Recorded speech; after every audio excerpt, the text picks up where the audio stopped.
Olá pessoal, tudo bom? Prazer enorme estar aqui com vocês mais uma vez, mesmo que à distância, mas logo estaremos juntos novamente. Sejam todos e todas muito bem-vindas a mais essa aula, a mais essa descoberta de conhecimento, a mais esse momento onde a gente vai poder pensar e vai bater a cabeça para poder resolver muitos problemas e chegar à melhor solução, na melhor escrita de um código, usando os melhores conceitos, as melhores funcionalidades. E para isso, hoje nós vamos entrar num assunto novo. Mas é um assunto não tão complexo. Tá? Por quê? Porque, na verdade, é uma forma de organizar o seu código. Nós vamos estar aprendendo a organizar, a separar as informações, a dividir o seu código, a transformar esse código de uma forma melhor, deixando ele menor, certo? Colocando cada ponto no seu ponto. E o resultado disso tudo vai ser uma melhor forma de você dar manutenção nele.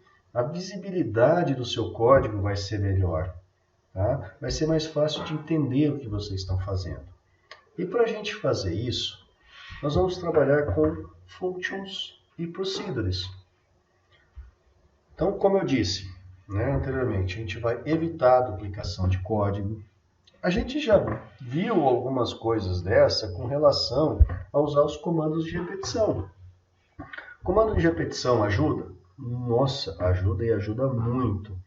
Mas muitas vezes, dependendo da rotina, dependendo do código que você está escrevendo, você acaba tendo que utilizar o mesmo comando de repetição em vários pontos diferentes ali na sequência. Aonde você mesmo tendo a opção de colocar um comando de repetição dentro de um outro comando de repetição, devido ao distanciamento entre os códigos, você não vai conseguir fazer isso. Tá? E é para isso que vem, então, esse recurso de functions e procedures.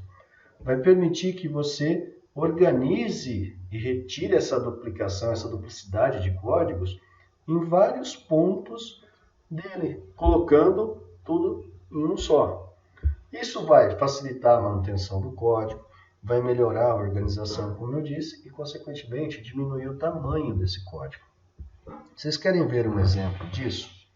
Olha, vou pegar uma função que, obviamente, não acaba mudando muito, mas ela é utilizada, dependendo do problema que você está resolvendo, do software que você está desenvolvendo, em vários pontos. E vocês já devem ter passado por isso em algum momento em sites de compra. Hoje, por exemplo, quando você vai se cadastrar em algum site de compra, muitas vezes ele pergunta para você e pede que você informe o seu CPF. Isso na hora que você faz o cadastro, às vezes para fazer o login, para acessar o site, quando você vai fazer o pagamento com cartão de crédito. Então, são vários pontos desse web service, desse site, aonde essa informação CPF está sendo pedida. E o CPF ele tem que ser validado. Tá? Tem algumas regras que comprovam que o CPF é verdadeiro ou não. Agora, imagine, eu citei aqui mais ou menos 3 pontos onde o CPF é usado. Imagine você ter que escrever essa função de validação do CPF em 3 pontos diferentes. Então você vai ter no mínimo 3 códigos, dessa rotina, desses 3 códigos para validar o CPF em lugares separados do seu programa, no caso, um website. Agora, imagine que você fez dessa forma, então você tem essas duplicatas de código para validar o CPF. E aí o governo federal, a Receita Federal, para ser mais exato, cria uma nova forma de verificar a veracidade do CPF. O que você vai ter que fazer? você vai ter que fazer alteração em 3 pontos diferentes desse código. Por quê? Porque você triplicou esse código. Né? Isso neste exemplo que eu estou passando para vocês. Existem outros sistemas onde a duplicação desses códigos é muito maior. Tá? Eu dei um exemplo do CPF, que foi algo fácil de vocês entenderem. Tá? Mas há outros sistemas onde você tem que estar verificando outras informações e os códigos se repetem em vários pontos do sistema. E não tem como você evitar essa duplicação. Para fazer isso, nós utilizamos functions e procedures. Tá? Isso vai ser um conceito muito utilizado e depois, na prática, vocês vão entender melhor o funcionamento dessas functions e das procedures. Bom, existe uma classificação com relação à abrangência na hora que você vai declarar essas functions e essas procedures. Elas podem ser públicas, ou seja, todo o seu sistema, todo o seu projeto vai ter acesso a elas. No caso, uma rotina de validação do CPF. Como ela é chamada em várias partes do sistema, ela deve ser pública. Por quê? Vai ficar mais fácil o acesso. Tá? E ela é pública por quê? Porque é uma rotina comum, não é uma rotina que faz parte da regra do seu negócio. Né? Então você pode deixar ela como pública. Ela pode ser private, ou seja, ela vai ser visível somente no módulo, somente naquele ponto que ela está sendo declarada, somente no arquivo que ela está sendo declarada. Ou ela vai ser protect, que ela é visível para todo o sistema, só que tem alguns critérios, né? Apesar de eu ter colocado configuração própria aqui no slide, e agora que eu estou vendo isso, ficou meio confuso isso, mas tem alguns critérios para você acessar essa procedure, essa function, quando ela é protected.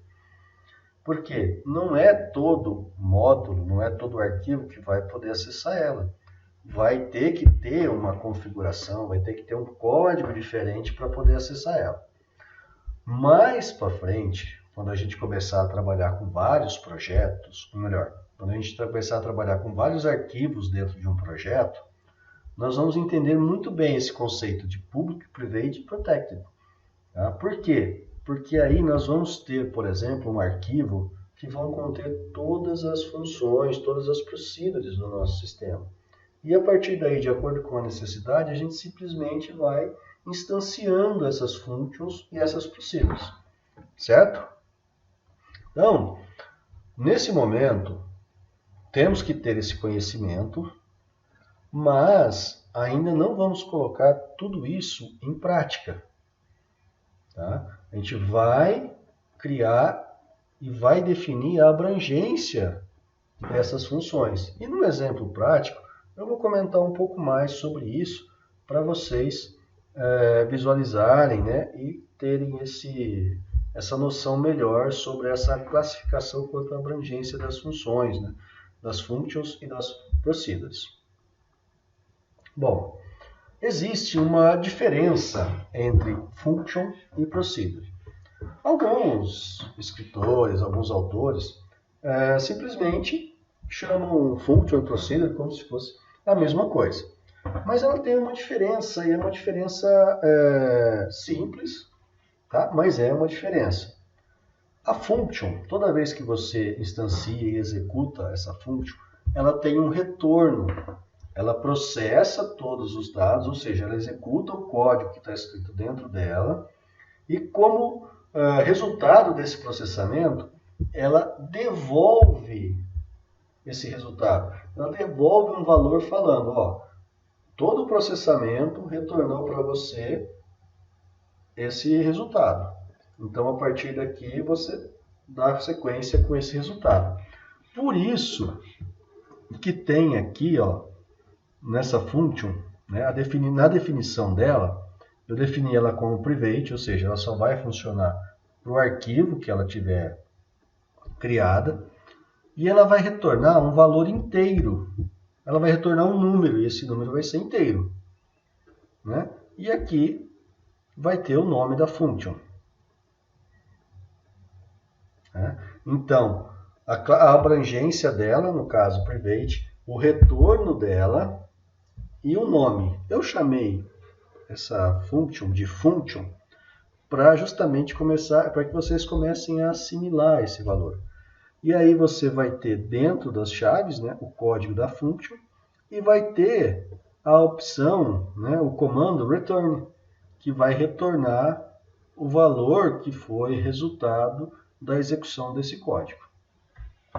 Um outro ponto, que apesar de não estar aqui, mas isso vale tanto para functions quanto para procedures, são os parâmetros que você vai passar para essas procedures e para essas functions.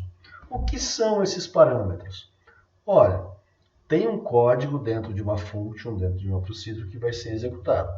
Pode ser que você tenha que passar algumas informações para serem processadas dentro dessa function, dentro dessa procedure. Então, essas informações que vocês estão passando, que nós passamos para serem processadas ali, elas vão através de parâmetros. Então, são parâmetros que são direcionados para a function que serão processados. E esses parâmetros, eles sempre virão dentro do parênteses aqui. Tá? A hora que a gente for ver lá a parte prática, eu vou frisar muito bem essa questão dos parâmetros. E aí vocês vão ver como que vocês vão criar esses parâmetros, né? E como que vocês vão utilizar esses parâmetros. Né? Por que a gente tem que ter parâmetros para functions e para procedures? Ora, se você está escrevendo um código e esse código está organizado, provavelmente você vai ter um arquivo que vão ter todas as suas functions e as suas procedures lá.